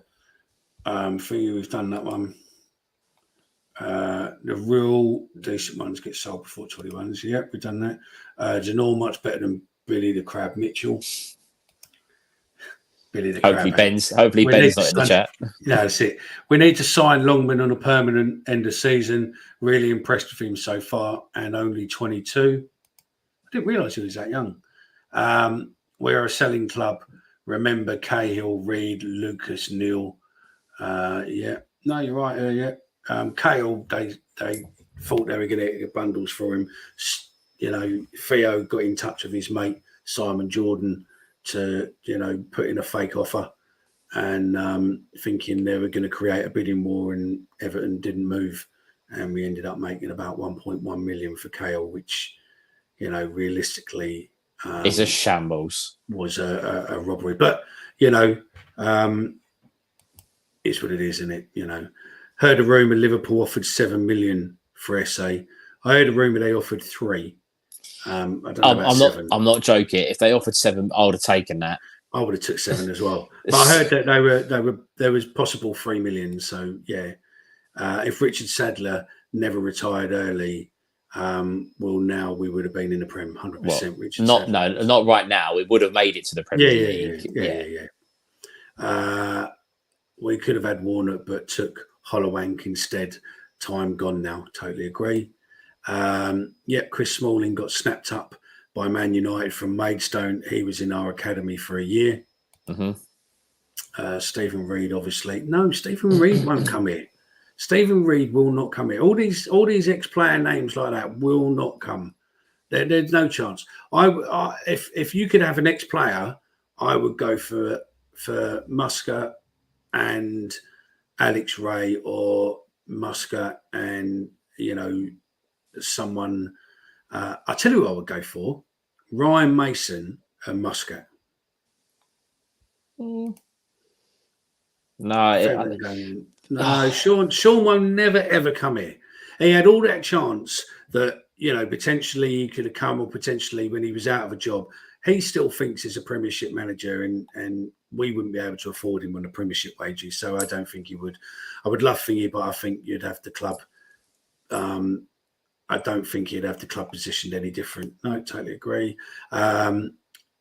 We were just a job to Dyche on his way down the ladder. I don't know why people obsess about him. He wouldn't come to us for what we pay. Absolutely. Chris Hughton, good shout. Yeah, Chris Hughton's a good shout. He wants money, though. He wants money to spend. Be a good shout. And I would, do you know what? I would love to have, I would love to have a black manager just to see the media absolutely fold up its own arsehole. It'll be, someone like Darren Moore or Chris Hewitt or someone like that. It'll be absolutely manic. It'll be so fun. It'll be unbelievable. I do know how much he's on, and I don't think he'll ever come here for love nor money. If you're going to go for an ex-player, got to be Muscat. Yeah, absolutely. 2 years with the current crop of players. Still like to see Warnock. Yeah, I think Warnock would have been good, but yeah, it's good. Warnock is retiring, and Dyche's tactics are found out, very similar to Rowett's. Yep, it's not coming to us for fuck's sake. Do you know what, AT24? I fully agree with you on that comment. Rest of your comments I haven't really agreed on, but that one, 100% nailed on, agree with you. So, come on, Stephen, mate. We want him to just... No, we don't. We don't want him. We don't want Sean Dyche. He just won't come. No, I think he's not talking about Sean Dyche. No, he is. He is. No, I think he is. Sorry, 7 million after add-ons. I possibly, because I know that Millwall do love an add-on. Massively do love an add-on. Cahill, Reed and Neil were all sold under the previous owner. Since Barrelson, the only people we have sold were Morrison and Saville. Both we got a decent price for. To be fair, You say that, and I'm not. We didn't get anything for Saville. We got big money allegedly, but most of that was on payment, on Installments, installments, and then it was easier for him to come back here because it wrote off those installments. And you say that about Morrison and Saville, and I get where he's coming from there. But how many players have we let go on a free and just written off their contract? So we're not.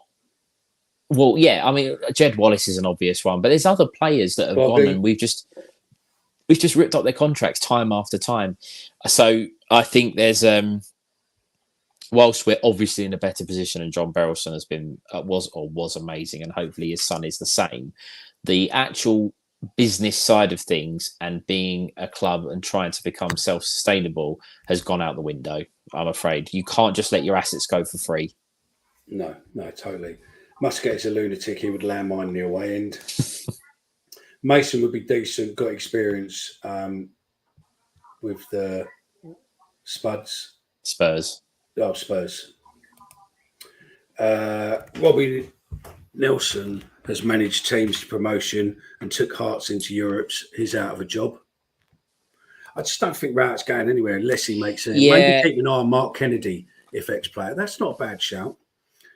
Graham Pye, yeah, but I don't know if he's on. I think he'll probably be out for a little while because I think it's probably written into his Spurs that he's going to be out of it for a couple of years. I think he got something like a £35 million payoff or something. Well, yeah, and his last club was Chelsea. Like, come on. If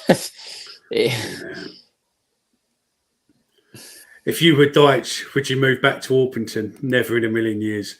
Ryan Mason for me. Right.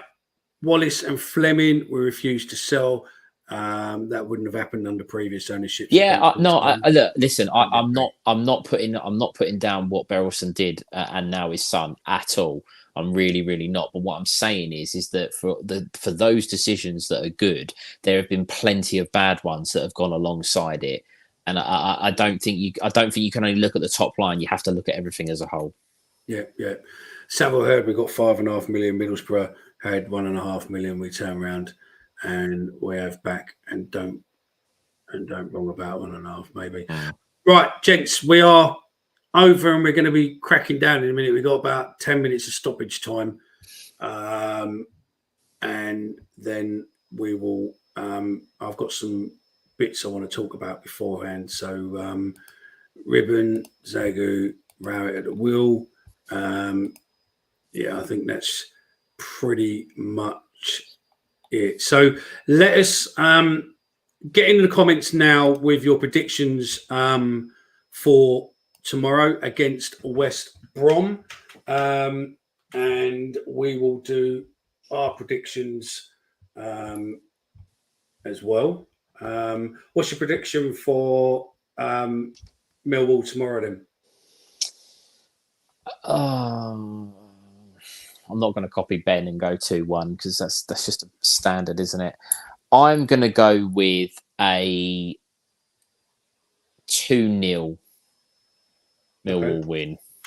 Yeah, no worries. Good game though. I think it'd be a good game though. I do think it'd be a good game. I'm going to go 3-0 Millwall.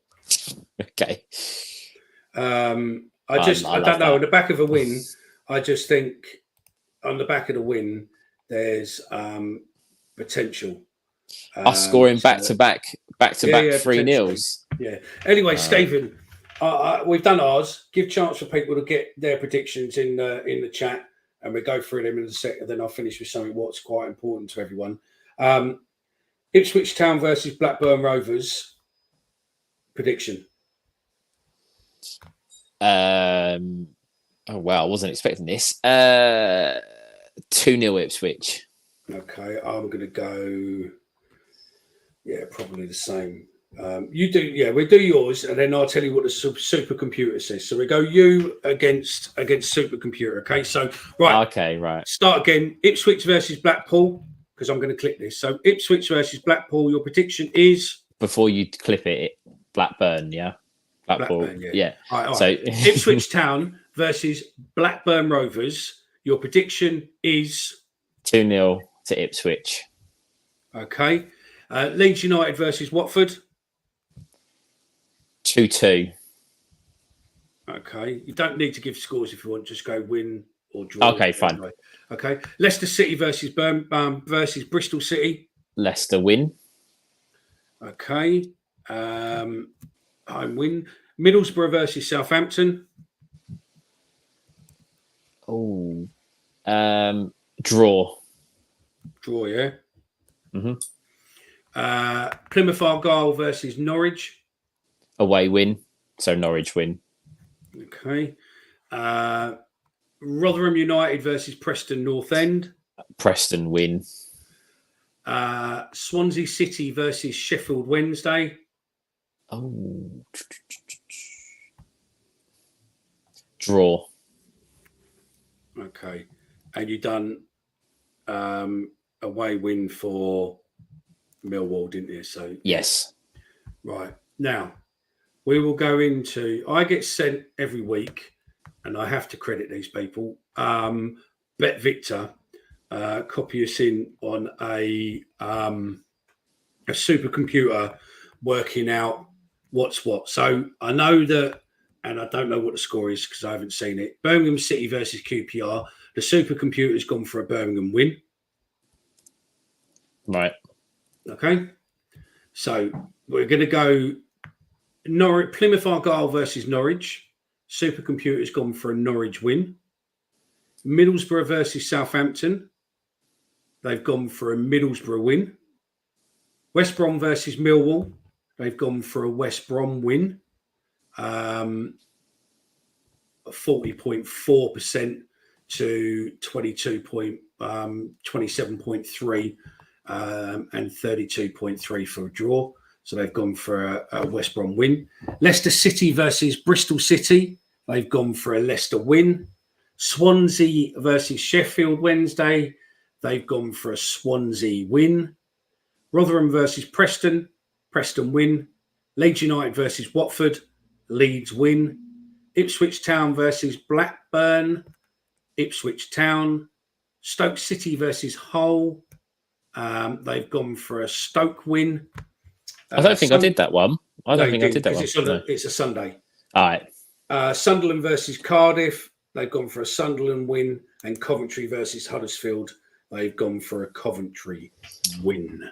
So we'll find out next week. We'll find out on Sunday night show how correct young Stephen was.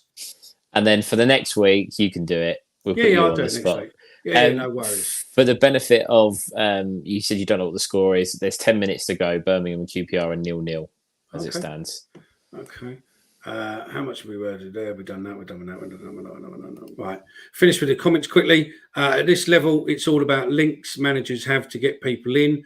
And if a new manager comes in, we need someone who's got links to young loans, etc. Not someone with none. Totally agree with that. Do we need a new manager or a attacking coach? We'll come back to this point on Sunday night, but I think probably more likely an attacking coach is what we want. England women beat Scotland women tonight. I bet there are two different. I bet they are two different dressing rooms. Yep. Millwall win 2-1. Darren Swan, Millwall win 3-1. Cheers, gents. Very enjoyable 2-1 Wall. Thanks, Ted. 2-0. Chris John 2-0 now. Now we're getting Graham Potter. I don't think we're getting Graham Potter. Oliver says 1-1. Billy says 2-2 tomorrow. Two teams with leaky defences at the minute. Got 0-0 written all over it from Jonathan. 1-0 Ian Fleming. Oliver, everyone I talked to on Wednesday said staying in the Championship is a good season. We've had a couple of good seasons. When do we turn around and say we want more ambition? Chat TDP does football now. 0-0 draw. 2-1 Millwall. Then Graham Potter to take over and Dice to be his assistant after the game. Head says 1-0. My heart says 3-1. Guys, another great show. See you soon. Stephen, he'll message you. If these come in on an accumulator You're on for 100 grand. No, Detroit Lions play Sunday night. Yeah, but we're on before then. We'll be on about 8 o'clock, 8:30. So, or 9 o'clock. So, yeah, that's fine. Kevin Nugent. Right. Question for you.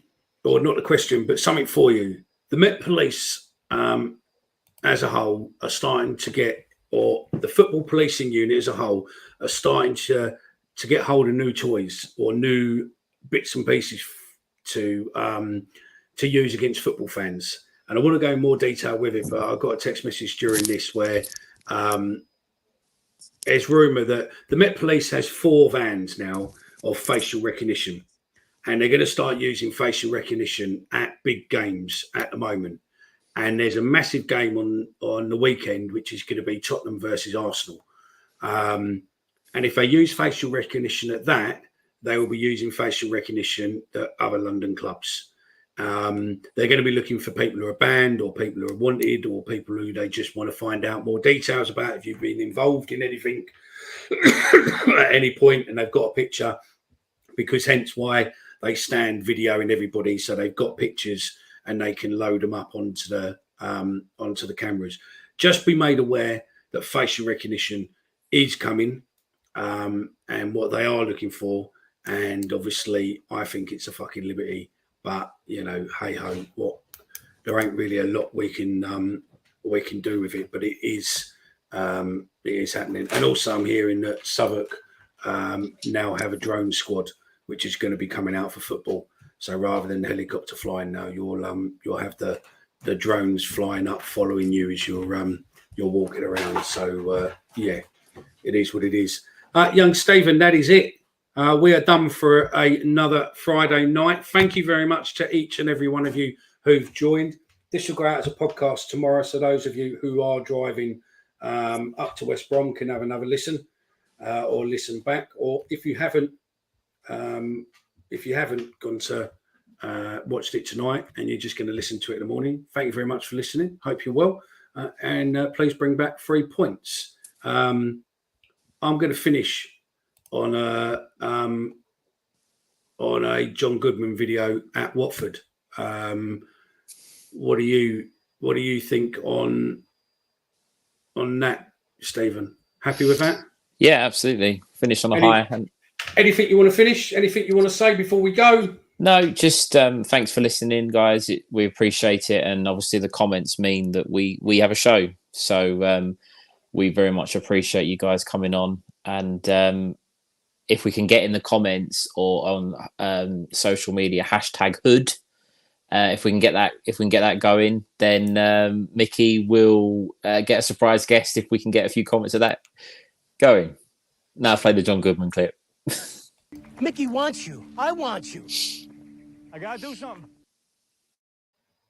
Here we go, John Goodman. 7.5 hours of football without a single goal, Millwall ended their drought in style in October. The Lions began the month with a superb run of 3 successive victories, starting with a 2-part drama against Watford. Barber with a header. Comes to Morley with a chance. Good save by Shepherd. Roberts tries to hook it back. There's Goodman. John Goodman makes it 1-0 to Millwall. John Goodman in his first full game of the season gives the Lions the lead. There's Barber with the header. Ball breaks nicely, sits up for Morley. Good save by Simon Shepherd, but he can only parry it to Roberts. Roberts only gets half of it, but John Goodman is on hand. Keller. Long ball downfield. Oh, that's a mistake by Dublin. There's Goodman for his second. John Goodman makes it 2 for Millwall. Millwall 2, Watford 0.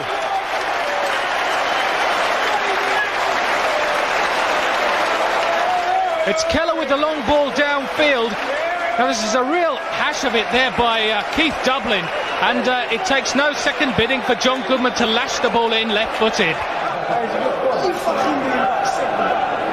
Shepherd then clears long downfield as Watford striving to get back into this game, but it's Millwall in possession once more. Goodman with the touch. Here's Verveer making great strides towards the goal. Verveer, can he go all the way? No, it's a penalty, is it? Referee is consulting with his linesman, is he? It's a free kick just outside the box. That one was close. Let's look at it again. for Veer. Look at the pace he's got there. 3 defenders around him, but none of them can get near him. Tackle comes in, and that was close to being a penalty. Free kick then to Millwall, right on the edge of the box. Phil Barber is over it. Andy Roberts is there too. Barber with a shot into the wall. Roberts! Andy Roberts with his first goal of the season makes it Millwall 3, Watford 0. Superb strike from Andy Roberts. Here's the free kick from Barber. Comes back out of the wall, and Roberts, right-footed from the edge of the box, makes it 3-0 to the Lions. Mark Beard then will take the throw. Finds Richard Huxford. Huxford turns well. Huxford through ball. Finds John Goodman in space now. Goodman with a chance for his hat-trick, and he's scored it. John Goodman, returning to the side after injury, has scored his hat-trick. It's Millwall 4, Watford 0. Here's Huxford, and what a lovely ball that is.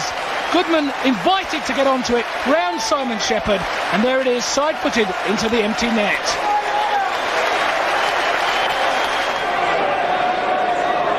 Shepherd then will clear long downfield. Watford surely now, with just 9 minutes remaining, can only be looking for a consolation. And here's Lee Nogan, perhaps with a chance to get one for them, and he has. Lee Nogan scores for Watford. It's Millwall 4, Watford 1.